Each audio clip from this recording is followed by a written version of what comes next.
What's up, CHFFL? Welcome to week 1 of the 2024 season. These are your new format for preview videos. We're going to try to be a little more modern, a little more like what the kids like these days. Snappy with some fun effects and not too much information you don't need. We're still going to get to every game, all 6, 3 in each conference. We're going to pick our game of the week, but we're just going to give you the key details. First, looking at Fantasy Pros this week, we got my Kamala's Bad Slurp Day and Bill's Diddy Kincaid Racing. Both have perfect hundreds, but 8 of our 12 teams are above a 92. So from the experts' perspective, everybody pretty much still has a chance, except for it looks like many of the experts do not like. Kind of a consensus from that roundtable, which if you haven't seen yet, absolutely should. We've had 2 games so far. On Thursday, Chiefs played the Ravens, and then on Friday, Philadelphia played Green Bay. So a lot of fantasy relevant players have already gone. As far as performances so far are concerned, I was obviously very happy with Barkley's 37 points, and Max, Isaiah Likely, nice surprise, giving him a quick advantage over Parker. Let's start out in the N64 conference, going over Bill against Grant. Bill with that perfect 100 rating on Fantasy Pros. Grant with a lowly 85. Bill had Jalen Hurts put up 18 points in the Eagles game. Otherwise, nobody's had anybody play here. This is not expected to be a close game. Obviously, for Grant, you're looking for how you can make up this difference. ETN and Puka are your 2 guys. You'd like to see one of them have a huge game. Otherwise, I don't see much to get excited about here. Bill starts the season out with a good matchup and will go 1-0 in my opinion. Next, let's look at Parker's GoldenEye 64 against Max and the Koopa Troopas. I hope he's gonna work on that name, I'm sure. Right, not gonna leave it just like that. Parker got 15.8 points from Isaiah Pacheco. Pretty happy with that, I'm sure, but pretty upset watching Isaiah Likely put up 28, which he did not think was likely. Oh, if he stays relevant this year, that joke's going to get beaten into the ground. Fantasy Pros already liked Max to get the win here, and Sleeper also has him projected to win by about 18 points.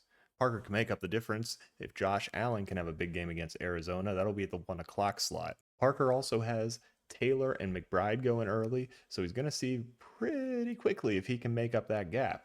Gets thrown back over to Max, who has Christian McCaffrey and Garrett Wilson playing on Monday Night Football. So this could be a match that we see go back and forth. I'm not going to sway away from the experts, though, especially with primetime game for Max's 2 superstars. I like him to get an early win, which may be against all of our projections. Max may be riding Magic Baby energy to a quick start to the season. Last game in the N64 conference, my Kamala's Bad Slurp Day against Wes. Run, Rashada, run. Jordan Love outscored Patrick Mahomes, as both have already played, 18-16, giving Wes a slight advantage at the quarterback position. Obviously, I'm already shaking in my boots about picking the wrong guy. Should have gone for Jackson. Who knows? Wes, worried about Jordan Love's MCL. I've heard today that his ACL was spared. Waiting for more information to come out. 37.2 from Saquon Barkley and another 9 from my kicker put me in a pretty good place. Fantasy Pros already like me to pick up the win and now projected to win by over 30 on Sleeper. I'm going to see, kind of get used to the Sleeper projections versus ESPN. I think I found them to be a little better in the Dynasty. I'm sticking with me to win this one. Haven't gone against the consensus yet, but week 1, anything can happen, of course. Your most volatile week of the season. Nobody knows anything. All right, let's hop over into our PlayStation conference. We're going to start with Swan Flu's Tony Haktua and Mark's Aku Aku. Fantasy Pros liked Mark by a pretty slim margin. Mark got a nice big game from A.J. Brown, 27 points, but Mark Andrews, very disappointing with only 3.4. Over on the other side, Swan got 15 from Devonta Smith, 8 from his kicker, and only 2 from Baltimore's defense in a tough matchup with Kansas City. Sleeper has Mark projected to win by 17, and Mark has more players still to play. Swan's going to see what his team is made up of early, with Murray, Achane, Swift, Jefferson, and Marvin Harrison Jr. all playing in the 1 o'clock slot. So Mark is just going to have to brace and try to weather that storm. Looking for matchups. Like to see Jefferson have a big game against the Giants. Even with the new quarterback, he is still one of the top receivers in the league in terms of talent. He's going to get fed the ball.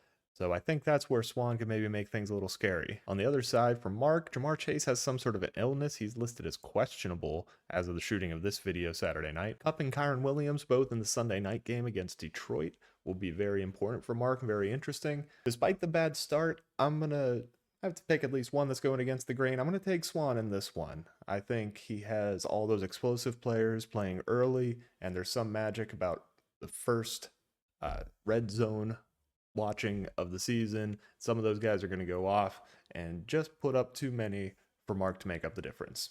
Next, let's look at what we call the bottom of the barrel with Marty's Raccoon City Stars and Minnie's Team Gators 98. Sorry, you lazy bum. Minnie, think we determined owes us a drink from last season for loser of the week. I think he needs to make it a double for not having a team name yet. Fantasy Pros really does not like Minnie this week, having him below everybody else by 10 points. Marty has to be excited with Xavier Worthy's first game of his career. 20 total points, 1 rushing touchdown on the end around and 1 receiving touchdown for a rookie, potential keeper, and potential playmaker. Seems like a great pick there. For Derrick Henry, glad he got the touchdown. We're expecting him to score a lot this year, but only 10 points has to be a little disappointing. I'd highlight the 0 for 2 on receptions. If he's going to get worked in the passing game a little more, that could really be helpful. Of course, Lamar had a big running day and is going to have big running days, but I'm sure they don't want him to do that all the time. Like to protect him a little bit. Some dump offs to Henry could help him raise that floor more in case he doesn't score one week. For Minnie, Kelsey getting a 6.4 is a real dagger. One of your top guys, you're already expected not to do well this week, and he just comes up short for you. Otherwise, I don't have a whole lot to get excited about on Minnie's side of the ball. You know, Connor, Debo's fun Monday night. That could be a good one, but we're playing from behind, trying to make up here.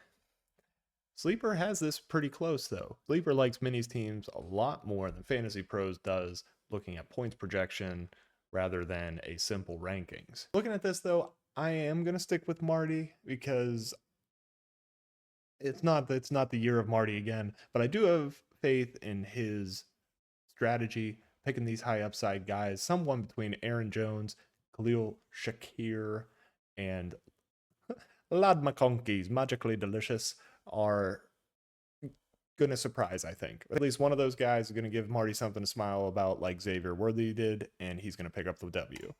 Now, for my personal game of the week, we have Stan's Need for Speed, Rice's Revenge versus Banis's Les Enfants Terribles. Fantasy Pros obviously liked Banis, as many of us did, but Stan has gotten out to a good start here.